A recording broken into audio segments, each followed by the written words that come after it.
Vous êtes-vous déjà demandé comment fonctionne le système de refroidissement de votre voiture ? Même si ça n'a pas l'air, nous parlons ici d'un organe très important de la carrosserie de la voiture, qui permet au moteur de fonctionner parfaitement. Le système de refroidissement d'une voiture est un ensemble d'équipements avec la tâche d'abaisser la température du moteur à la température de fonctionnement optimale. L'histoire nous apprend que c'est Karl Benz, un ingénieur allemand considéré comme l'inventeur de la voiture, qui a introduit le premier système de refroidissement dans les voitures. Wilhelm Maybach, quant à lui, a conçu le premier radiateur au nid d'abeille utilisé sur la Mercedes 35 HP, le premier véhicule à succès doté d'un système de refroidissement intégré. Dès les premiers modèles équipés d'un système de refroidissement liquide, l'eau distillée était utilisée pour transporter et dissiper la chaleur dans le circuit de refroidissement. Mais il y avait le problème du gel, car à des températures inférieures à 0, l'eau risquait de geler le radiateur. Et c'est pourquoi ont été adoptées des solutions anti-gel à base de éthylène glycol, utilisées pour la première fois pendant la Première Guerre mondiale. Dans ces vidéos, nous allons voir comment fonctionne le système de refroidissement de notre voiture, ses composants et comment ils interagissent entre eux. Jai s'occupe de fournitures industrielles depuis plus de 10 ans et est devenu le partenaire de confiance de nombreuses entreprises de l'industrie automobile.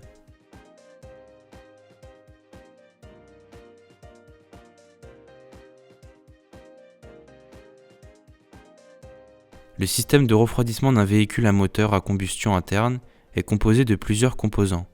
Voyons ce qu'ils sont. L'élément principal est certainement la pompe à eau, qui permet au liquide de circuler à travers tous ses composants.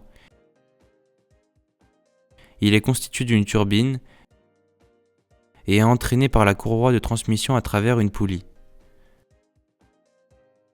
Nous passons au radiateur, qui fait office d'échangeur de chaleur. Il est composé d'un orifice d'entrée, d'un bouchon sous pression qui permet d'élever le point d'ébullition du liquide de refroidissement, et d'un orifice de sortie. Le thermostat est une valve qui régule le débit du liquide de refroidissement et contribue à maintenir la température de fonctionnement correcte du moteur. La vanne thermostatique contient le cadre et un ressort qui actionne le cylindre de charge. Le ventilateur de refroidissement aide à refroidir le corps du moteur lorsque le système de refroidissement est arrêté et le liquide ne circule plus, ou lorsqu'une ventilation plus importante est nécessaire. Le capteur de température d'eau communique avec l'unité de contrôle qui gère la pompe et informe également le conducteur d'une augmentation excessive de la température de l'eau grâce à un témoin lumineux situé sur le cadran du tableau de bord. L'interrupteur thermostatique actionne le ventilateur de refroidissement. Nous avons vu toutes les pièces qui composent le système de refroidissement. Voyons maintenant comment il fonctionne. Comme nous avons dit précédemment, le rôle du système de refroidissement est de maintenir le corps du moteur à la bonne température. Le liquide de refroidissement se trouve à l'intérieur d'un récipient facilement accessible afin de pouvoir le remplir en cas de besoin. Le bouchon du réservoir doit être pressurisé, de sorte que l'ensemble du système soit maintenu sous pression et que le point d'ébullition du liquide s'élève considérablement. La pompe à eau transporte le liquide dans tout le système au moyen d'une roue radiale. Il est entraîné par la courroie de distribution, reliée à la pompe par une poulie. Le liquide commence à circuler dans le corps du moteur, ce qui le refroidit. Passons au thermostat. Il s'agit d'une vanne qui régule le débit du liquide de refroidissement. La vanne sera toujours immergée dans le liquide afin de détecter sa température. Lorsque le liquide a absorbé la chaleur du moteur en marche et que sa température atteint entre 70 et 90 degrés Celsius, la vanne thermostatique s'ouvre, permettant au liquide d'atteindre l'orifice d'entrée du radiateur. Le radiateur est dans tous les sens un échangeur de chaleur.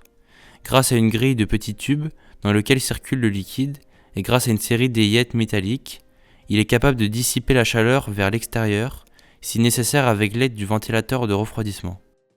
Le ventilateur est activé lorsqu'il n'y a pas beaucoup de ventilation naturelle et donc pas assez d'échange de chaleur. Par exemple, lorsque le véhicule est à l'arrêt avec le moteur en marche, en côte ou par temps très chaud.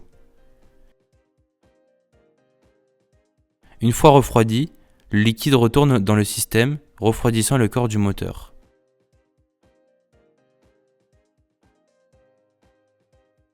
Les avantages d'avoir un système de refroidissement liquide sont un contrôle précis de la température du moteur et un système moins bruyant qui, grâce à la présence des conduits de liquide, renforce le cylindre et l'insonorise. Évidemment, ce système présente également des inconvénients tels que l'entretien minutieux du niveau du liquide de refroidissement. Il est certainement plus coûteux qu'un système à refroidissement par air et est plus lourd car il comporte des tuyaux, des pompes et des radiateurs. Voyons maintenant les problèmes liés à une éventuelle défaillance du système de refroidissement. La plus courante est sans doute une panne de thermostat, et nous pouvons en avoir deux types. Dans le premier cas, la vanne thermostatique ne s'ouvre pas, le liquide de refroidissement ne pourra donc pas atteindre le radiateur, et par conséquent, il y aura une augmentation de la température du moteur, ce qui entraînera à terme une défaillance de la culasse.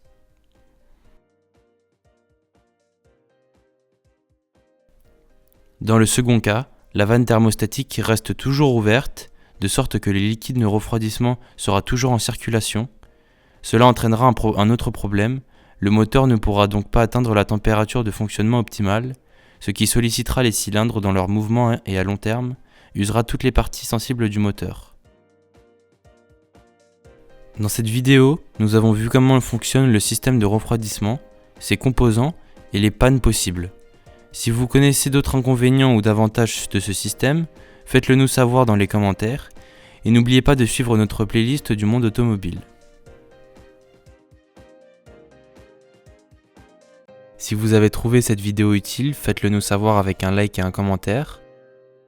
Vous pouvez aussi partager la vidéo et n'hésitez pas à vous abonner à notre chaîne. Vous pouvez visiter notre site jacecompany.com pour connaître nos prochains projets.